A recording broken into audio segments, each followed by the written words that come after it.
Her daughter called her a wrinkle in the backdrop, then deleted her name from the program. Judith Brooks, retired teacher and widow, didn't argue. Maya twirled in her graduation gown, unaware the final tuition check hadn't been sent. By Monday morning, the university would put her diploma on hold. Judith wasn't trying to ruin a moment, just reclaim her own. And when Maya stepped onto the stage, the spotlight didn't follow. Wait, before we go any further, I gotta ask, where are you watching from? Drop it in the comments, and don't forget to subscribe. In the mirror, Judith saw a mother, but her daughter saw a blemish. Judith adjusted the hem for the third time. The navy dress, familiar and forgiving, still fell just below the knee. She turned side to side, checking the angle of her shoulders. She had slept poorly. Still, the coral lipstick helped. So did the pearls. They always had. Her reflection stared back with quiet resolve. It was Maya's graduation rehearsal.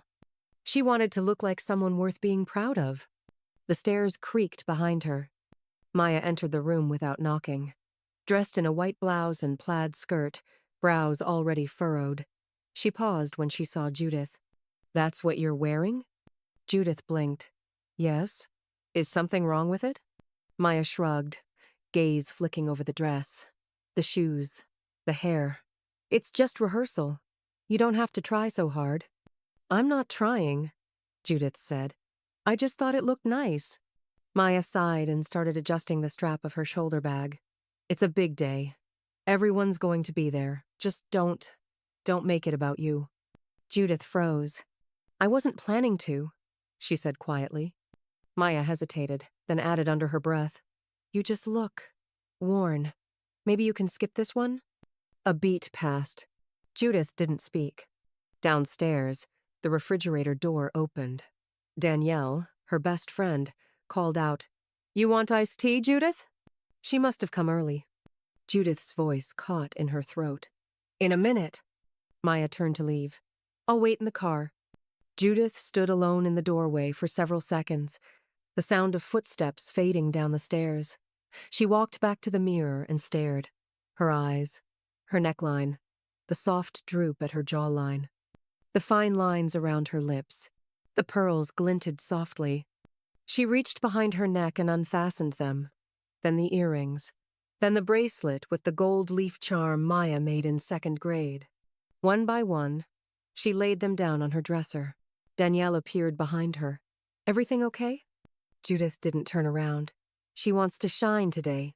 "She will," Danielle said gently. Judith nodded. "She doesn't want me there." "She didn't say that." Judith turned. "She did. Just not with those words." Danielle didn't argue. Judith picked up her phone and opened her email. The RSVP for the graduation banquet was near the top. She tapped View Confirmation. Her name was right there. Judith Brooks. Attending. She hesitated, then tapped Cancel RSVP. No confirmation screen. Just a quiet blink. She set the phone down, walked to her closet, took off the navy dress, folded it neatly, changed into her softest sweatshirt and jeans.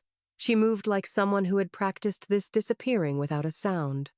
As she brushed past the mirror again, she paused, then turned it toward the wall. Downstairs, Danielle filled 2 glasses. She didn't ask questions when Judith came down in sneakers. They sat together at the kitchen table, both holding their iced teas. Judith's hand trembled once, then steadied. She stared out the window as Maya's car reversed down the driveway, the music already loud. Her phone buzzed. A message preview popped up. "Maya Zoe. Crisis averted. She's not coming." Judith locked the screen and placed it face down. She didn't sigh. She didn't cry. But she said, just once, under her breath, "Someday she'll remember who showed up." Maya texts her friend. "Crisis averted. She's not coming." Judith wasn't just left out, she was scrubbed from the program. Danielle let herself in with the spare key, balancing 2 coffees and a paper bag of scones. The morning was cool, bright. Graduation was 2 days away, and the town was already humming with flowers and banners. But inside Judith's house, the air felt heavier. She found her in the den printer humming, scissors on the desk, a stack of glossy papers spread out in careful rows. Judith looked up, startled. "You're early," she said, eyes puffy but dry. Danielle set the coffee down. "You're printing something?" Judith nodded toward the table. "The guest programs. Maya sent a draft to all her friends to proofread, but she forgot I'm on the email chain." Danielle frowned. "You're not doing this alone, are you?" Judith didn't answer. Danielle picked up one of the pages, neatly designed. Maya's name in bold script across the top. Beneath it, in soft gold font, "With gratitude to the people who made this possible." There was a list. Aunts, uncles, teachers, mentors. No mother. Danielle flipped to the parent recognition line. It was blank. "She left you out," she said. Judith didn't flinch. "I thought maybe it was a draft error." Danielle kept reading. "She listed her father." Judith looked down at her hands. "He hasn't sent a card in 5 years." Silence stretched. Danielle dropped the paper on the table. "This isn't teenage mood swings. This is deliberate." Judith took a shaky breath. She didn't want ugly in the photos. Danielle snapped her head toward her. "That's what she said?" "No," Judith said softly. "But it's what she meant." She reached for the RSVP envelope from the rehearsal still sitting near the corner of the desk, tore it slowly, right through the gold foil. Danielle leaned against the doorway. She rewrote her own history. "She's rewriting mine," Judith murmured. She turned to the bottom drawer of her desk, pulled out a red file folder so old its label was faded. One word, handwritten. "Trust." Danielle stepped forward. "What are you doing?" Judith opened the folder. Inside were bank statements, forms, a copy of the legal education trust she'd established in Maya's name the year she turned 10. For college. For graduate school. For anything she wanted. The terms had always been clear. Judith controlled disbursement. Full authority. Silent support. Her thumb rested on the last notarized page. "I gave her everything I had," Judith said, voice even. "And she's made it very clear what I'm worth now." Danielle reached for her arm. "Jude." Judith pulled her hand away, not angrily, but finally. "I'm not going to do anything drastic. I'm not going to be cruel. But I'm going to stop pretending that loving her means letting her erase me." She stood, walked to the filing cabinet, and slipped the folder back inside. Slowly. Intentionally. Danielle exhaled. "You still control the education fund." Judith turned her head. A pause. Then, just loud enough to hear. "Let's see what else I'm not needed for." Danielle says, "You still control the education fund."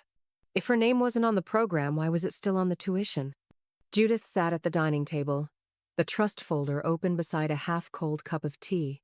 Morning light filtered through the curtains in soft stripes, landing on rows of financial printouts, payment schedules, and one single crimson-highlighted line. "Final disbursement due. Monday, 9 a.m." The amount was precise.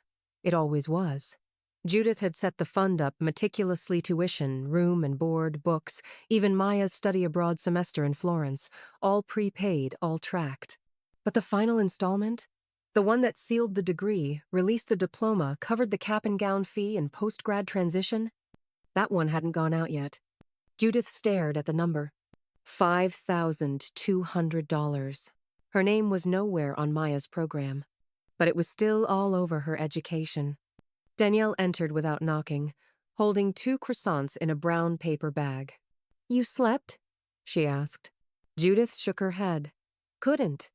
Danielle sat down. "You look like someone who's about to do math with vengeance." Judith didn't smile.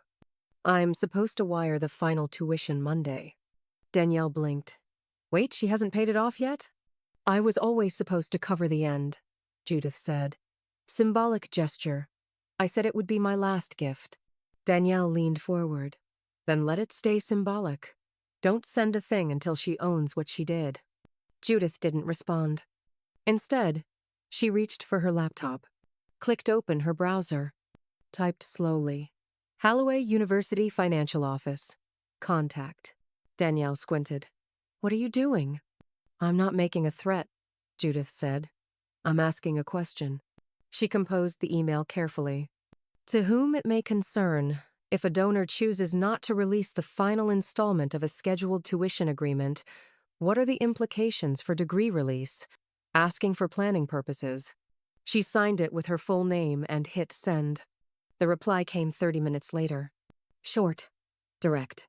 Dear Miss Brooks, if final tuition is not received by 9 a.m. Monday, the degree will be placed on administrative hold until balance is cleared. This affects diploma release, transcript access, and ceremony clearance. Judith read the sentence 3 times, then looked across the room. Maya's door was ajar.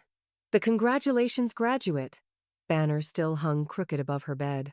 A gift bag with silver tissue peeked out from the closet. A new pair of heels sat in a box by the dresser, tags still on. Judith folded the email printout in half and slid it under her checkbook. Danielle spoke softly. You're allowed to stop giving. Judith nodded once. I know. Outside, the sound of a car pulling up. Maya's voice, cheerful, filtered through the front window. Judith turned her face slightly. The door opened. Hey! Maya called out. Guess what came early? She walked, in holding a black gown on a plastic hanger, her eyes lit with anticipation. Judith didn't answer. She just looked at the gown, then at the clock, then at the folder still open beside her tea. Maya comes home holding her graduation gown. She twirled in front of the mirror while the floor beneath her vanished. The hallway mirror was framed with faux gold and age. Judith had always meant to replace it. But this morning, it caught Maya perfectly beaming, cap tilted just off center, gown swirling at her ankles like a curtain. Maya turned toward her reflection with a small, proud gasp. It's even better than I thought, she said. Judith leaned against the doorframe, holding her coffee. You look beautiful. Maya rolled her eyes in that practiced teenage way, but she smiled anyway. Can you take a few? Far back. Full shot. Not close-ups. Judith set down her mug, pulled out her phone, and stepped backward, adjusting the frame. All right, ready? Wait, hold on. Maya adjusted the tassel on her cap, then stood with one hand on her hip. Okay. Now. Judith snapped the first. Maya twirled. Click. She posed again. Click. The lighting was uneven sunlight from the window clashed with hallway shadows. Still, Judith took half a dozen. Let me see? Maya asked. Judith walked over and handed her the phone. Maya swiped through, face tightening. Why did you stand so far back? That's what you asked for. Yeah? But these are weird. She zoomed in on one. The lighting's off, and you didn't tell me my collar was sticking out. I didn't notice. Maya didn't respond. She just tapped delete. 1, 2, 3. These are useless. I'll get Zoe to retake them. She handed the phone back. Judith took it, quietly. Her thumb hovered over the lock button, but her hand shook barely. I was just trying to help, she said. Maya was already facing the mirror again. Yeah, I know. She didn't sound angry, just indifferent. Judith stood there for a few more seconds, then turned and walked away. That night, after the lights were off and the hallway was still, Judith sat alone at the kitchen table. The trust folder was open again, spread beside her like a blueprint. She reread the contract. The final payment, $5,200 scheduled to wire on Monday. Maya's degree, her walk, her transcript, all balanced on that last sum. Judith unfolded the revocation form. It had been tucked behind the original paperwork, unused, untouched. She filled in the date. Reason for hold. Donor requests temporary suspension pending reassessment of terms. She didn't cry. Her hand didn't tremble. She signed it. Then she sealed the envelope, pressed the flap shut, and walked it out to the mailbox herself. No email, no heads up. Only moonlight, the smell of wet grass, and the quiet drag of the mailbox hinge as she lifted the red flag.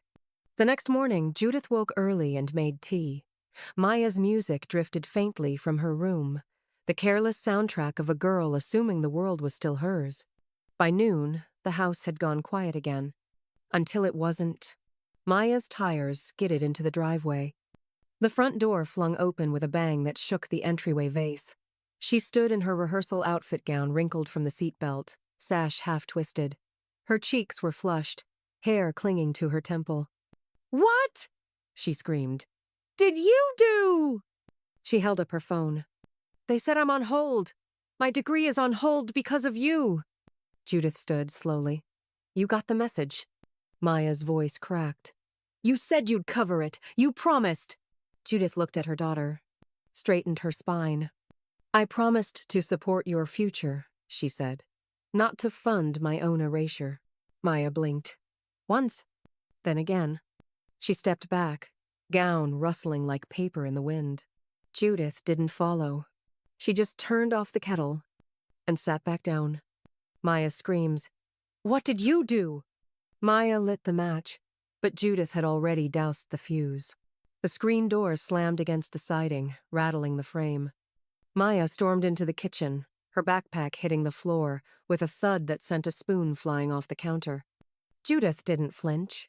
She sat at the table, one hand around a warm mug of tea, the other resting flat against the tablecloth. The steam curled upward, soft and slow. "You wanted independence," she said without raising her voice. "Now you have it."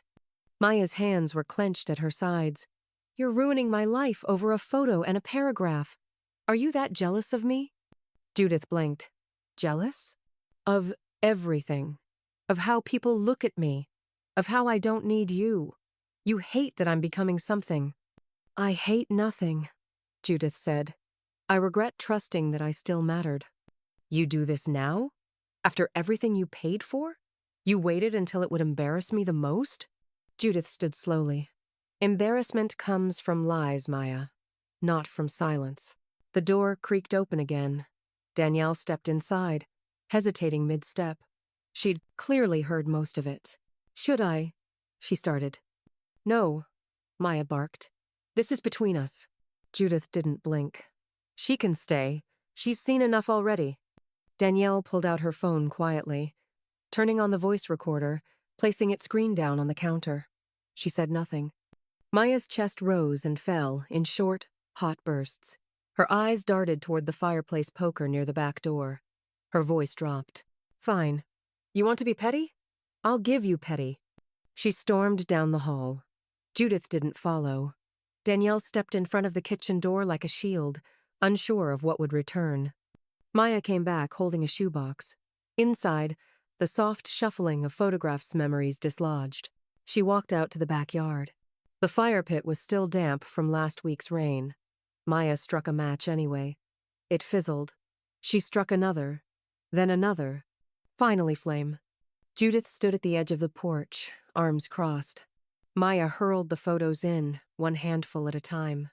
Her toddler birthday. Beach vacation. 2009.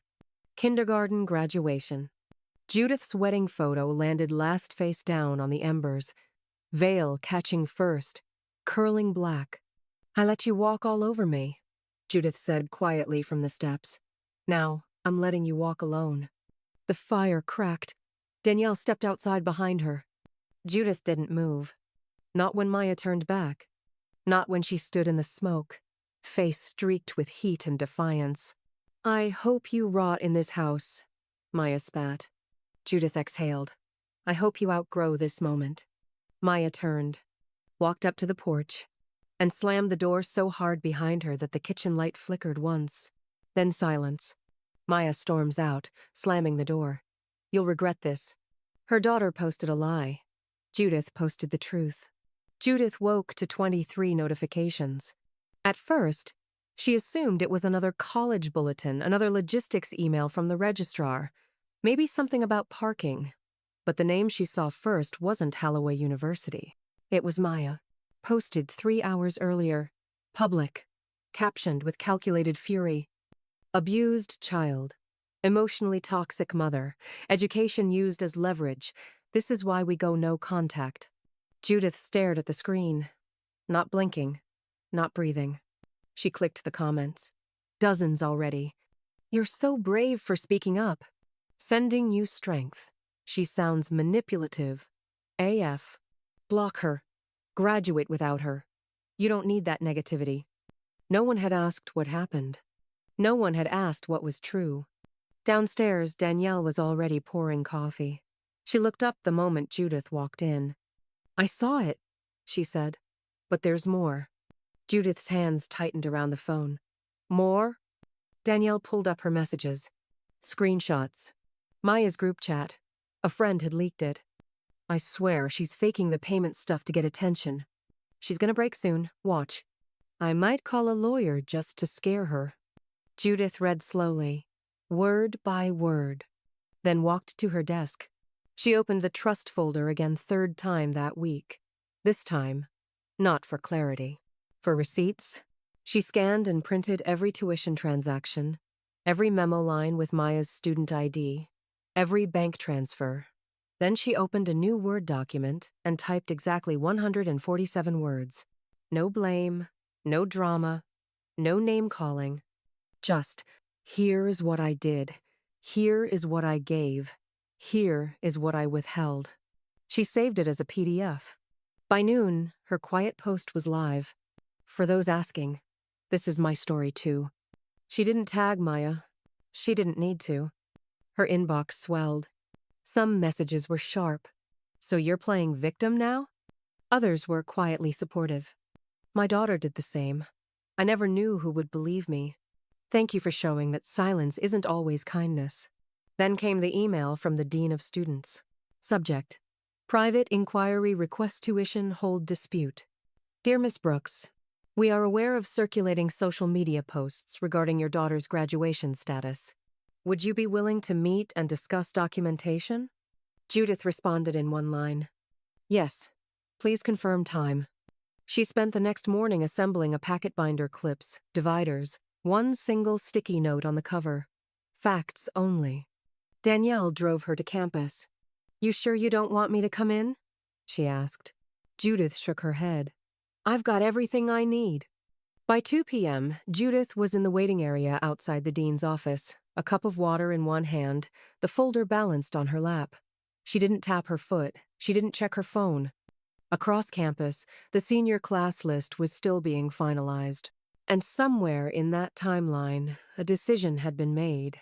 At 4:42 p.m., Judith's phone lit up. Text from a number she didn't recognize. No emoji, no flare. Just, thank you for standing up. Judith receives a text from an unknown number. Thank you for standing up. No degree, no speech, no backup plan. Maya arrived at the rehearsal late, racing across the campus quad in heels she hadn't broken in.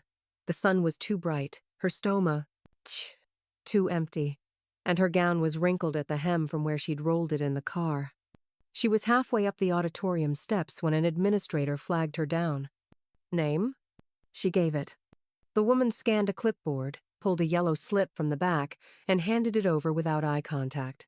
Finance office needs confirmation before you can walk. Maya blinked. Wait, what? I've already? Balance hold. You'll need to check in at the bursar's window.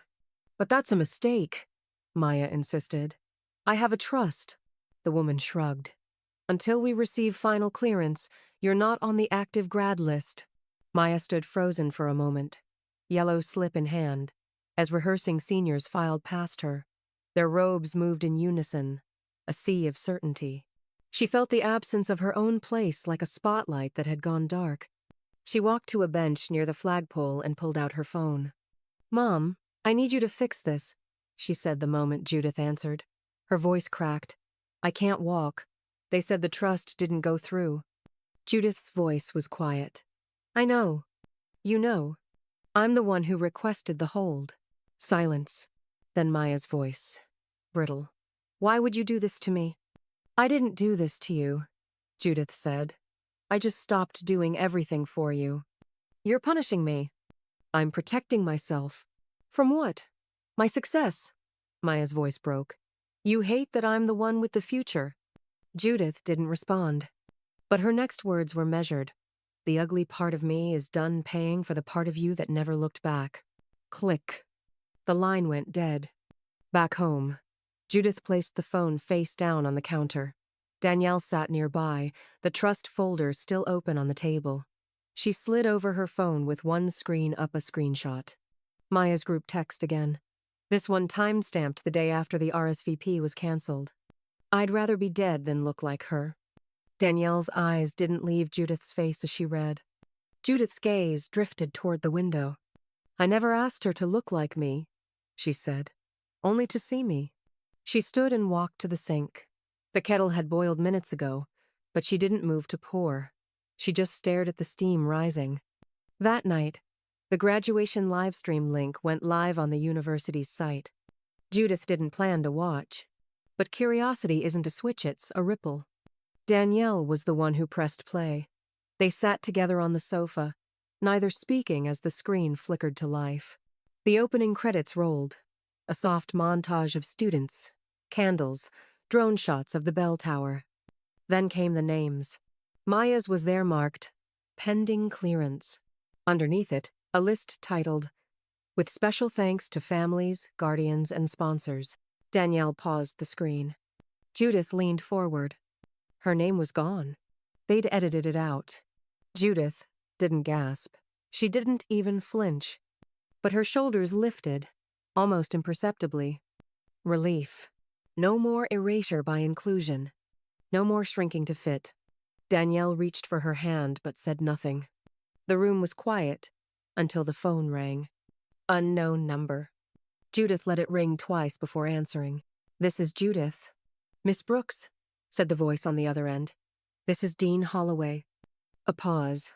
Then, we wondered, would you consider attending tomorrow's ceremony in private? No program listing, no formal acknowledgement, just presence. Judith didn't speak right away. She looked at Danielle, then at the empty hallway that used to be filled with rehearsal photos. Then back at the screen, paused on Maya's smiling face in cap and gown. She breathed in once, then said, Why? The dean calls. Would you consider attending in private? Maya walked across the stage, but Judith was already gone. Danielle parked 2 blocks from the campus gates, just as Judith had asked. No fanfare, no shuttle. Just the quiet hush of a Saturday morning dressed in caps, gowns, and applause from families who hadn't read leaked texts or clicked unfollow. Judith adjusted her sunglasses and stepped out slowly. The campus buzzed with celebration. Camera shutters snapped. Parents carried floral bouquets wrapped in college colors. One little girl clutched a teddy bear in a graduation cap, squealing at the brass band warming up near the quad. Judith didn't glance at the stage. She knew the ceremony wouldn't start for another 30 minutes, but that wasn't why she was early. They walked together, Danielle, trailing half a step behind until they reached the edge of the courtyard, just outside the fence line of the formal event space. From there, Judith could see everything. The rows of white chairs, the stage, the crowd assembling. But no one could see her. She stood behind the hedge like a woman reading a final chapter through glass. Maya stepped onto the platform just as a photographer shouted, Row 3, center! Her gown had been steamed. Her sash hung straight. Her smile was all teeth and charm, poised perfectly beneath a mortarboard tilted with intent. The camera panned. A wide-angle shot of the crowd. Judith lowered her chin, stepped backward. She didn't need to see the full walk. She didn't need to hear the cheers. She turned away. Half a block from the main rotunda, tucked beneath a concrete archway, was a discreet blue box marked Campus Foundation Donations, Alumni Support Fund. Judith reached into her purse and removed a sealed envelope. White, no return address, neatly handwritten on the back. Office of University Advancement, confidential. She dropped it in the slot and listened for the clink. Danielle raised an eyebrow. That wasn't a check, was it? Judith exhaled. It was a note. Danielle didn't press. They kept walking. Neither looked back. Inside the envelope was a simple, typed message. Please remove Maya Brooks from all future advancement communications, including alumni funding proposals, early grad sponsorships, and legacy outreach lists. Effective immediately. J. B. The letter would land on a desk Monday morning. Quietly, efficiently, without question. And with it, The $12,000 postgraduate sponsorship Judith had originally pledged meant for Maya's first year of grad school, if she chose it. It had never been made public. Not to Maya. Not to the school board. Only Judith knew what had almost been offered. Now it would simply vanish. Judith and Danielle reached the car again just as the first strains of the national anthem drifted through the wind. Judith didn't ask for the radio. They drove in silence. Back at campus, the ceremony pressed on. Maya crossed the stage with confident steps, her name read loud and crisp. The crowd clapped. She smiled so wide it touched her ears. Cameras flashed. She didn't notice the one name missing from the sponsor list on the program. She didn't realize the alumni office had already flagged her file for update. But 3 hours later, at her friend Zoe's house, while laughing and twirling her diploma cover in one hand, she opened an envelope from her university mailbox. It was thin. Official. Inside, a letter. Subject: graduation. Sponsorship revocation. A single sentence. This is to confirm that the previously held graduate sponsorship in your name has been formally withdrawn by your benefactor. Effective immediately. No explanation. No emotion. Just the reality. Maya's fingers trembled around the edges of the paper. The laughter faded behind her. Her name was still on the diploma. But now, it led nowhere. The sealed donation reversal deletes Maya's future grad sponsorship. Maya receives the revocation letter at the after-party. Mini-hook. Everyone clapped, but the wine soured fast. The backyard was strung with fairy lights and echoing with music that felt too upbeat for the tension lurking beneath the paper lanterns. Maya stood near the patio table, surrounded by laughter, plastic champagne flutes, and friends who didn't know what had landed in her hands an hour ago. She smiled like it still meant something. "Open Zoe's gift!" someone shouted. Maya tore into the floral wrapping. Inside, a sleek new passport holder embroidered with Dr. Maya Brooks in gold. She forced a grin. Perfect for the honeymoon. Zoe beamed. "And Italy better be ready for you?" Everyone clapped. Maya clutched the cover tighter. That was when Danielle appeared. No one saw her pull up, no horn, no wave, just the quiet creak of a gate and footsteps on gravel. She didn't join the group. She walked straight to Maya. In her hand, a plain manila envelope. "From Judith," she said softly, almost apologetically. Maya didn't take it. Danielle set it on the table and left without waiting. The music shifted. A slower song. Someone popped open a second bottle of wine. Maya stared at the envelope like it had teeth. She peeled it open with her fingernail. Inside, the original trust paperwork final page stamped voided in red, and a handwritten note on cream stationery, folded once. "Walk proudly, alone." No salutation, no signature, just that line. Maya's hands trembled. She reached for her phone out of reflex, ready to text someone. But a notification caught her eye first. TikTok. "At grad party fails just tagged you in a video." She tapped. Someone had filmed her reading the envelope. Her frozen face. The sudden silence. The moment her jaw clenched. A stranger's voice narrating. "When spoiled, graduates realize the party isn't funded by lies anymore. OPE. Thousands of views already." Maya's breath hitched. She hurled the phone across the patio. It shattered against the brick wall, pieces scattering like brittle confetti. The guests froze. No music now. No laughter. Just the sound of her boyfriend's drink sloshing in his cup as he turned to her slowly. "I thought," he began. "I thought she was paying for the honeymoon too." Maya didn't answer. He didn't press. He stepped away, slipping through the crowd like someone ducking out of a fire drill. Maya stood there alone, dressed too tight, shoes too high, applause long gone. Across the yard, Danielle reached her car. She looked back once, saw the crumpled envelope in Maya's hand, the disbelief curdling on her face, the party without a center. Then she slid behind the wheel and drove away. No words, no wave, just taillights disappearing down a darkening road. Danielle drives away. Maya stands on the porch alone. They tried to cancel Judith. Instead, they interviewed her. The studio was small, quiet, tucked behind a local flower shop in a strip mall that still sold cassette tapes and lawn chairs. Judith sat across from the podcast host, hands folded in her lap. She wore navy again, no pearls this time, just a pin shaped like an open book on her blazer. The mic in front of her blinked red. "You ready?" the host asked. Judith nodded once. Today's episode is part of our series on generational power and financial boundaries. Our guest is Judith Brooks, a retired educator, mother, and according to the viral headline last week, the quietest storm of the year. Judith blinked. The host smiled gently. "Tell us what happened. In your words."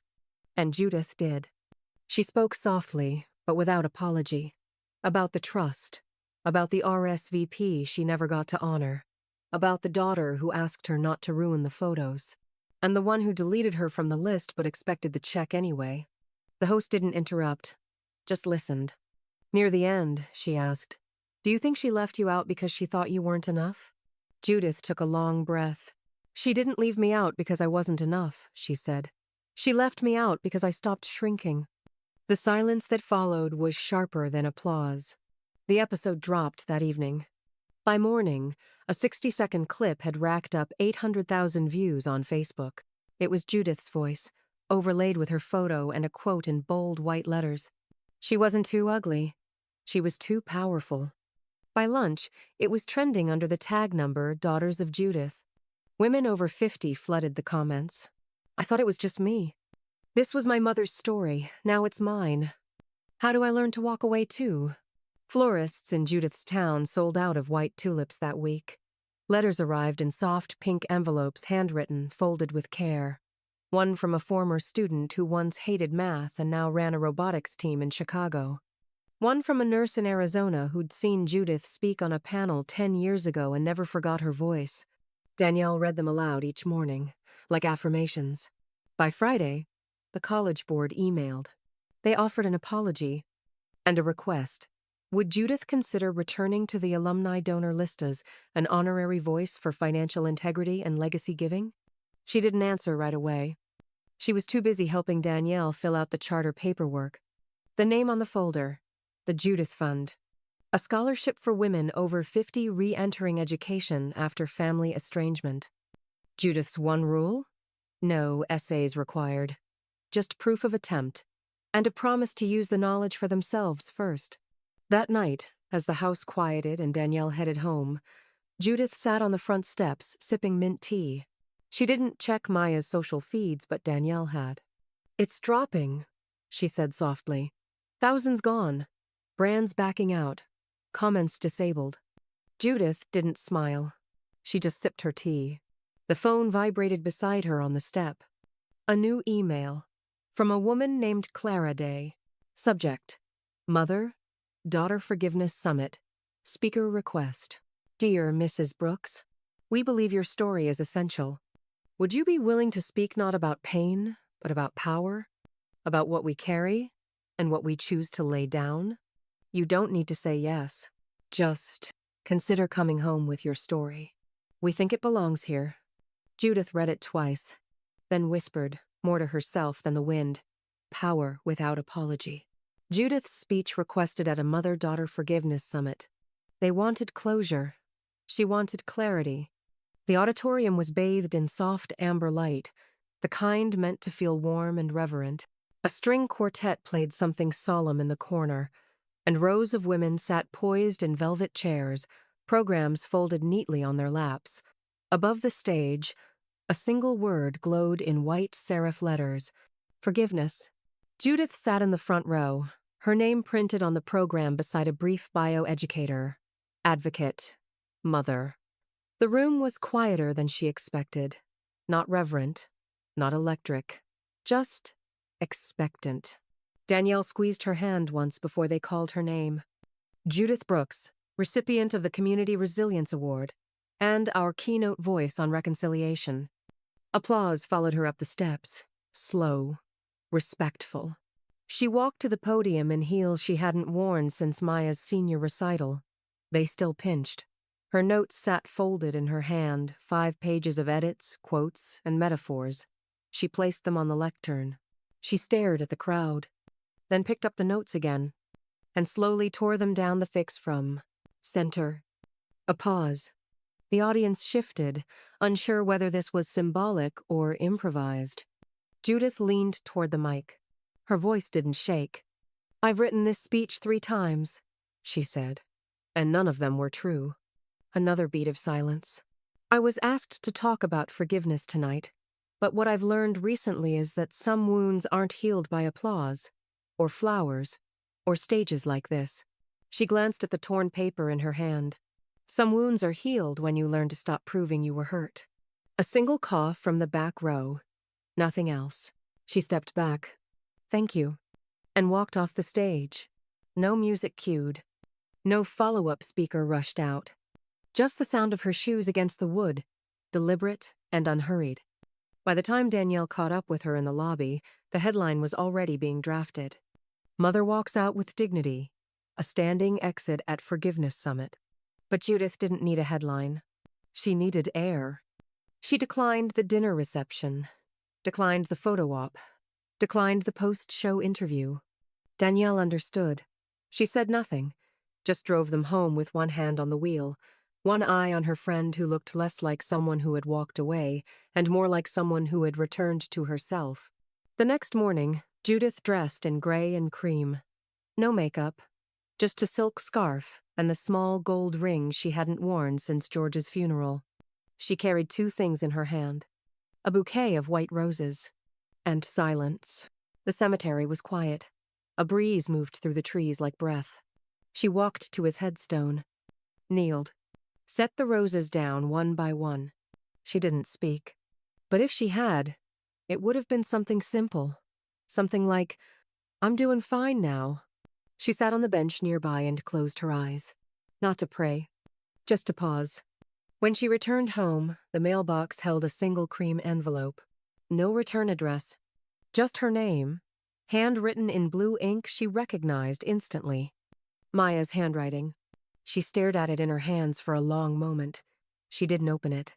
She walked inside, set the letter on the mantel, and lit the fireplace beneath it not to burn, just to warm the room, then sat with her tea, and stared at the unopened envelope like a future she could touch, but wasn't sure she needed. A letter from Maya arrives unopened. Some apologies are just new costumes for old cruelty. Judith held the cream envelope in trembling hands. The handwriting was familiar to be anything but Maya's. She sat at the window, morning light stretching across the living room rug.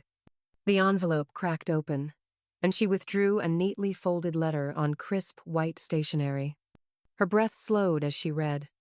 "Mom, I'm so sorry about how things spun out. I was overwhelmed peer pressure, finals. Everyone expected me to be perfect. I never meant to hurt you. I was stressed, didn't think straight." Judith's eyes flicked ahead, reaching for something deeper. "I know I messed up deleting you from the program, but I hope you'll understand. It wasn't personal, it's just hard. I wish you'd seen it my way." The letter ended with perfunctory lines. Love, maybe unsigned. No genuine apology. No acknowledgement of pain. Only excuses wrapped in feigned remorse. No mention of her cruel tithe erased mother. The trust revoked. The heartbreak she'd caused. Judith folded the letter, smoothing the creases. Silence pressed in. From the hallway, Danielle emerged. "You read it?" Judith handed over the letter, voice even. "It's not an apology." Danielle touched the paper, then looked up. "It's more like PR." Judith nodded. "It's rebranding." They stood in quiet understanding. This wasn't closure. Not yet. Later that afternoon, Judith stepped into her backyard. Fallen leaves scattered around a fire pit built last summer. She knelt and placed the letter in the pit. A match struck. The edges curled, blackened, and flames licked upward. Judith watched until the letter became ash. No tears. No triumph. Just embers glowing where words once carried weight. When the fire died down, Judith gathered the cold ash in her palm, walked over to a large planter filled with soil. Danielle followed. Judith poured the gray dust into the earth. She brushed her thumb over the surface. Danielle asked, "What now?" Judith stood and retrieved a small packet of rose seeds from her apron pocket. She held them like a secret. Growth, she said softly. Something real. She knelt, pressed each seed into the soil, then covered them. She patted the ground, fingers trembling slightly. Danielle watched as Judith rose, stepped slow but certain. She brushed dirt from her knees and smiled, a small, steady curve of resolve. "I'm planting more than roses," Judith said. "I'm planting boundaries. From now on, every flower that blooms here is because I chose to let it grow." Danielle nodded, her eyes bright. "And it'll be beautiful." They stood together in afternoon sun, hands at sides, ears tuned to birdsong. The garden felt sacred, alive. That evening, Judith sat at her desk, pen in hand, writing letters to community gardeners and elderly mentors. She described a new project, a rose garden open to women who feel silenced, whoever needs a place to grow. No mention of family names, only generosity and intention. When she tucked the completed letters into envelopes, her phone buzzed. A message from Danielle. Julia Grant Foundation just called interested in funding. Judith paused, pen in midair. She exhaled slowly. "Grant Foundation offers to fund the Rose Garden project," she whispered. Danielle appeared by the doorway, hand on the phone. "They want to meet next week." Judith folded the paper. "Then let's bloom." The fire pit cooled behind them, ashes buried in promise, rose seeds nestled in soil, and beyond the closed doors, a world waiting for wild roses to grow. Grant Foundation offers to fund her rose garden project. Where Maya once erased her, Judith planted herself. Sunlight filtered through an arched trellis as the wooden gate swung open. Judith stepped into the garden, stepping stones beneath her feet, dew-soft earth at the rosebed's borders. It was morning, cool and hopeful. Rows of rose bush spinks, whites, soft yellow seach had a small bronze plaque. She touched the first. "Elsie," reclaimed her voice at 60. She paused, fingertips brushing raised lettering. Volunteers arrived, older women from the neighborhood. One handed Judith a basket of pruning shears, another carried watering cans. They moved quietly, tending to petals and thorns alike, hands and hearts practiced at care. Judith paused at a fresh plaque at the center bed. "Judith Brooks. When they walked away, I rooted here." Her breath caught. Nearby, a young woman approached, wiping her eyes with a handkerchief. "I came because the paper said from shame to sanctuary." She gestured to the garden. "Here, healing grows." She paused, searching. "Who was she walking from?" Judith met her gaze, steady. "I believe every woman who felt erased deserves to stand in the light. This isn't about one person. It's about us all." She smiled, soft and honest. The woman nodded, tears glinting. Together they moved down the row, sharing sun and shade. By midday, a local journalist arrived, camera in hand. Judith stood near the jasmine arch as the photographer captured her kneeling among rose blooms. In the next day's paper, the headline read, "From shame to sanctuary, local mother cultivates garden of resilience." The feature described volunteers, plaques, aspirations. It mentioned Judith's garden was open to mothers whose own names had been stolen by silence. Somewhere between the photos, Judith's gaze rested on a child planting a seedling next to her own plot. Lucy, age 9, name shining on tiny plaque. "For Grandma, who always showed up." And privately, in the garden's heart, she acknowledged the absence. Maya's name was missing. There was no plaque, no empty bed waiting. She didn't feel regret, just clarity. Late afternoon, Danielle arrived with tea and fresh scones. She handed Judith a newspaper clipping. "She's offered one," Danielle said softly. Judith looked down at the printed line.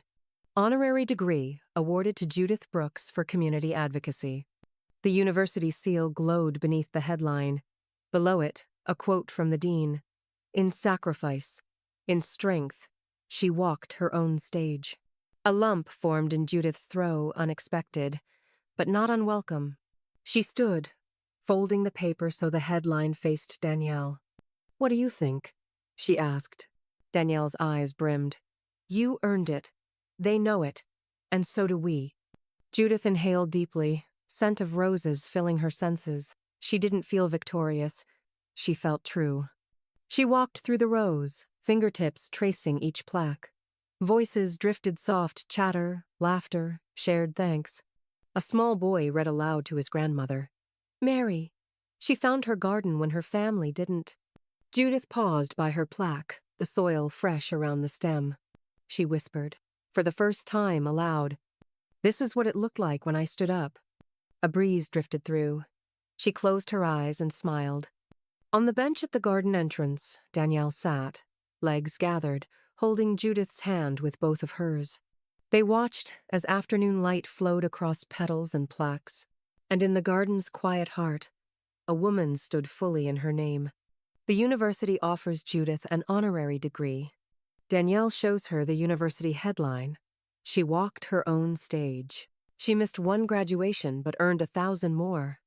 The auditorium buzzed with low conversation and rustling programs.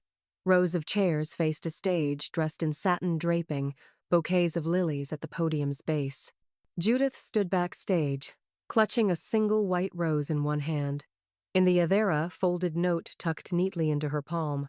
The last draft of the speech she never gave. She wasn't wearing academic robes. She wore dove-gray silk and the brooch shaped like a compass George once gave her, pinned to her collar. The college president adjusted the mic. "Today, we celebrate legacies built outside the classroom. Women who didn't just survive storms, they taught us how to walk through them." Judith's name rang out, firm and clear. She stepped forward. No cap, no tassel, no child waiting in the wings, but the crowd rose to their feet. Danielle sat in the front row, tissue bunched in her fist, cheeks wet. Judith met her eyes and nodded once just enough. As Judith walked across the stage, the spotlight caught the shimmer of her scarf, the quiet dignity in her shoulders. She reached the podium, accepted the honorary certificate with both hands, then stood still as the auditorium hushed. The president leaned toward the mic. "Judith Brooks, you represent more than one diploma. You are a lesson in courage, in boundaries, in transformation." Camera shutters clicked. Students reached for their phones. Judith didn't speak. She simply stepped to the side, lifted the white rose, and placed it on a small easel near the stage's center where portraits of past honorees hung. Her photo wasn't there yet, but the space was marked. As she turned to walk back down, her gaze caught a silver plaque mounted near the exit. "Legacy donors, community pillars." Beneath it, fresh etching in bronze. "Judith E. Brooks." Her breath caught, just for a second. In that moment, she saw herself at every age young and unsure, middle-aged and silenced, now no longer either. Just a woman who had rewritten the ending. At the doors, a ripple of applause surged into a standing ovation. She paused, turned once, and whispered not for the mic, not for the press. "I was never ugly, just underestimated." Danielle rose, clapping harder than anyone.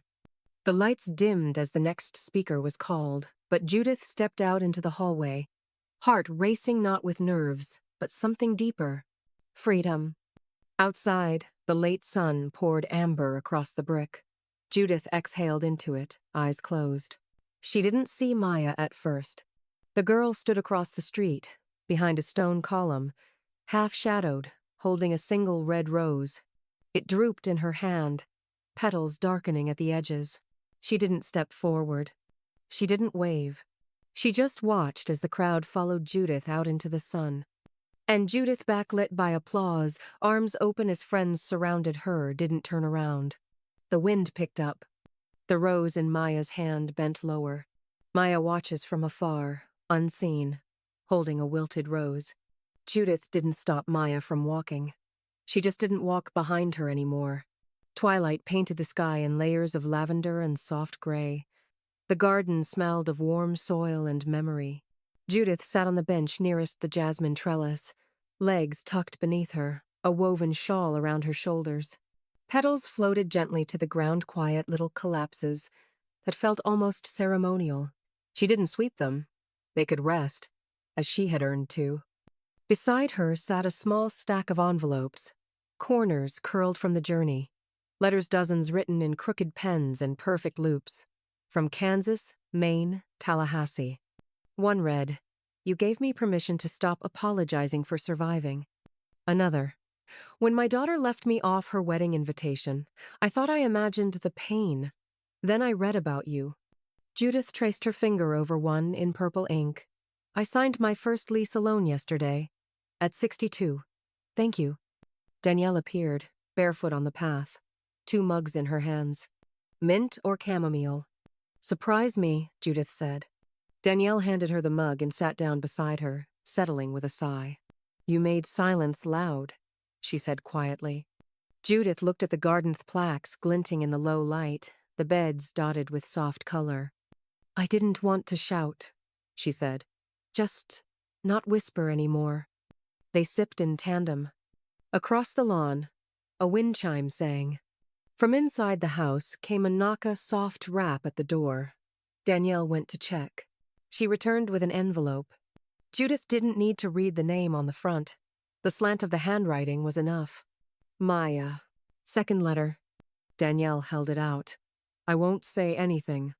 Judith took it gently, weighing it in her palm. She didn't open it. She rose, crossed the garden, and walked into the house. Past the fire pit, past the mantel. She reached her writing desk and opened the bottom drawer. Inside, already labeled in neat handwriting, "Unfinished." She placed the letter inside, closed it softly. Back outside, the sun was slipping lower. Judith returned to the bench. The child came at dusk, a girl, no older than 10, holding a folded piece of paper with tulip stickers on the corners. She wore rain boots, even though the sky was dry. She walked right up to Judith and held the card out like a holy thing. Judith smiled, accepting it. Inside, the handwriting was large and blocky. "You're my graduation." Judith felt something catch in her chest, something that didn't sting but shifted, like a ribbon pulled gently through a knot. She leaned down and kissed the girl's forehead. "Thank you, sweetheart." The girl scampered off, arms swinging. Danielle said nothing. She didn't have to. As darkness settled, Judith lit one lantern on the post near her nameplate. She stood beside her own plaque. "When they walked away, I rooted here." She didn't cry. She didn't boast. She just looked out at the garden, and then at the long road beyond it. She thought of Maya. Not bitterly, not sweetly, just with distance. "She walked," Judith whispered, "and I let her." Then she turned, stepped off the path, and walked further. Legacy was never about walking the stage. It was about walking away with power.